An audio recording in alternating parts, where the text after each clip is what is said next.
Bonjour, vous écoutez Décrassage, le podcast sport de l'Indépendant. Temps additionnel, 5 minutes chrono. Vendredi soir à la Défense Arena de Paris a eu lieu le choc franco-français des poids lourds de la boxe entre l'artiste Tony Yoka et le reptile Yohan Duhaupas. Un combat extrêmement excitant puisque Yoka était de retour sur le ring après un an d'absence face à l'expérimenté boxeur Picard, champion de France en 2013, 38 victoires pour seulement 5 défaites en professionnel. Pour son premier combat en 12 rounds, la démonstration de puissance de Yoka a tourné court puisqu'il n'aura fallu attendre que quelques secondes pour voir les premières attaques de l'artiste. Après un rapide corps à corps et quelques crochets droits au corps et à la tête, Duhaupas le reptile était déjà compté dans les premières secondes du combat. À peine remis, Yoka repartait à l'assaut de son adversaire pour lui infliger le même traitement. Il aura fait vaciller son adversaire une nouvelle fois avant un dernier uppercut au menton qui fera stopper le match dès la première reprise. Une vraie déception dans les yeux de Duhaupas qui n'a pas résisté à la démonstration de puissance de son adversaire du soir, expédié en 87 secondes de combat.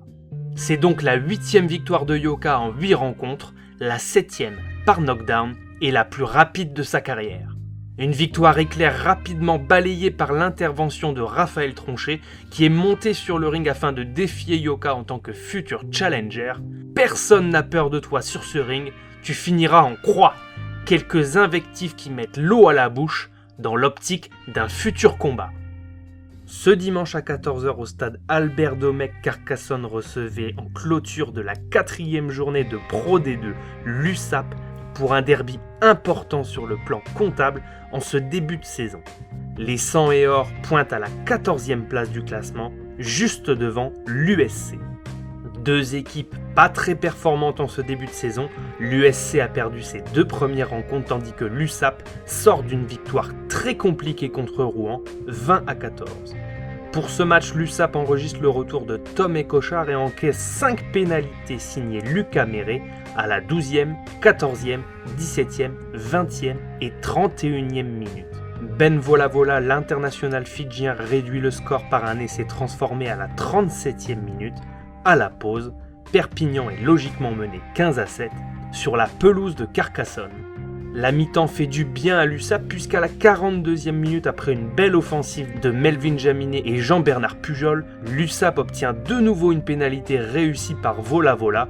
USC 15, USAP 10. 45e nouvelle pénalité pour les Sankéors et c'est entre les poteaux à près de 50 mètres avec le vent dans le dos pour l'USAP qui n'est plus mené que de 2 points. 54e, l'USAP prend l'avantage pour la première fois dans la rencontre sur une pénalité de Volavola et mène désormais 16-15 pour une courte durée, puisqu'à la 62e, Thomas Sauveterre, le talonneur de l'USC, marque un essai 10 minutes après avoir remplacé Carbou.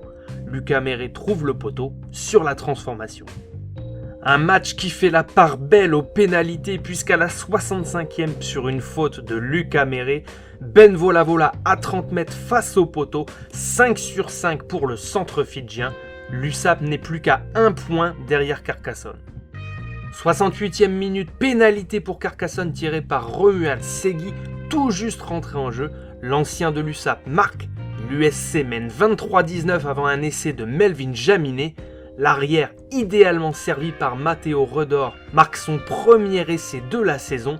Volavola transforme, il reste 4 minutes et l'USAP l'emporte finalement 26-23. Que ce fut dur pour les Catalans. Après une première mi-temps contre le vent manquée, les hommes de Patrick Arletaz, Perry Freshwater et Gérald Bastide ont su se remobiliser grâce notamment à un très grand Ben Volavola.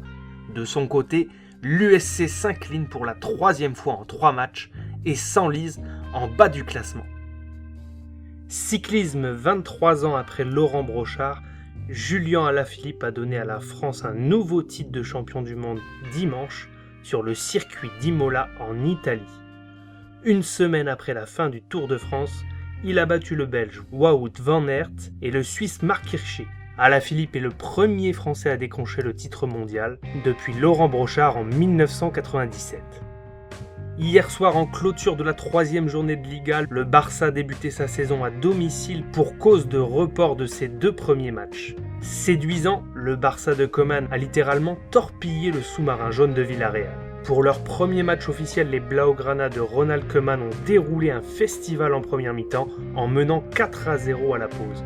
Avec une attaque inédite composée de Messi à droite, Griezmann dans l'axe, Ansu Fati à gauche et Coutinho en soutien, le Barça a donné le tournis à Villarreal. Peu après la demi-heure de jeu, Messi avait triplé la mise sur pénalty avant que Pau Torres n'inscrive contre son camp le 4e but du Barça. Après un été tragique, le Barça de Koeman s'est montré séduisant, tranchant et appliqué pour sa première de la saison au Camp Nou.